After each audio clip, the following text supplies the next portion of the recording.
రోమీయులకు రాసిన పత్రిక 8వ అధ్యాయము 13వ వచనం.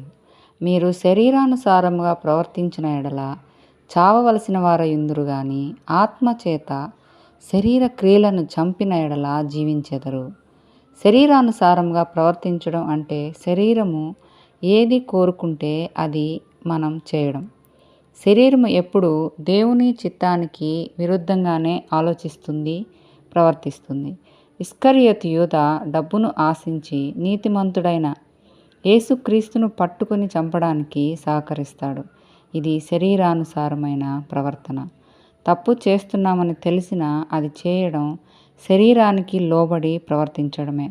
తప్పు అని తెలిసిన దావీదు వేరొకరి భార్య అయిన బత్షెబను ఆశించడం శరీరానుసారమైన ప్రవర్తన.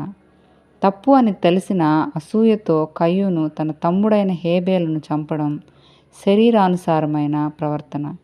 దావీదును సౌలు రాజు చంపాలనుకోవడం శరీరానుసారమైన ప్రవర్తన. శరీరము ఎప్పుడూ పరిశుద్ధాత్మకు విరోధముగా ఆలోచిస్తుంది, ప్రవర్తిస్తుంది. అది పాపంగా మారుతుంది, తుదకు మరణానికి దారితీస్తుంది. మనస్సాక్షికి లోబడి ఆత్మానుసారంగా ప్రవర్తిస్తే మనకు నిత్య జీవము అనుగ్రహింపబడుతుంది. దేవుని మాటకు లోబడి జీవించడమే ఆత్మానుసారంగా ప్రవర్తించడం. ఫలితం నిత్య జీవం.